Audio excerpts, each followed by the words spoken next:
I'm Lee Strobel, and I used to be skeptical about near-death experiences until I researched them for my new book, Seeing the Supernatural. And I found that there are roughly 900 scholarly studies of near-death experiences published in scientific and medical journals over the last 40 years. Researchers have found that there is no alternative explanations that can fully explain them away.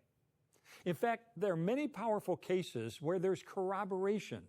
In other words, people are clinically dead, and yet their spirit lives on, and they see or hear things they otherwise would be incapable of seeing or hearing. For example, a 7-year-old girl named Katie was found floating face down in a YMCA swimming pool. She had no measurable brainwaves activity. She had no heartbeat.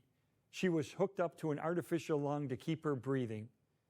But somehow, she made a miraculous recovery after just 3 days.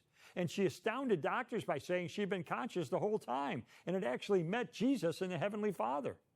In fact, she said at one point her spirit separated from her body and she followed her family home one night after they visited her. She was able to give specific details about what she observed, including what her father was reading, how her brother was pushing a toy soldier in a Jeep, how her mother was cooking a meal of chicken and rice. She even knew what clothing each family member was wearing on that night, and everything checked out. The pediatrician who resuscitated her, Dr. Melvin Morse, published her case in the American Journal of Diseases of Children. And then he gathered 8 researchers to conduct a study of children's near-death experiences at Seattle Children's Hospital.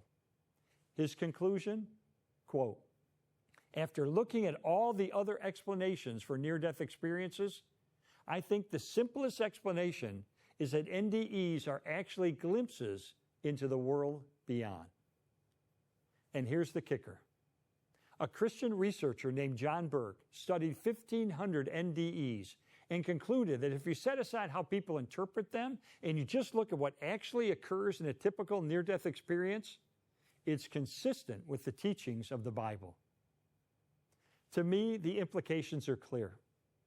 Near-death experiences prove that we have a spirit or soul or consciousness that survives our physical death, just as the Bible describes.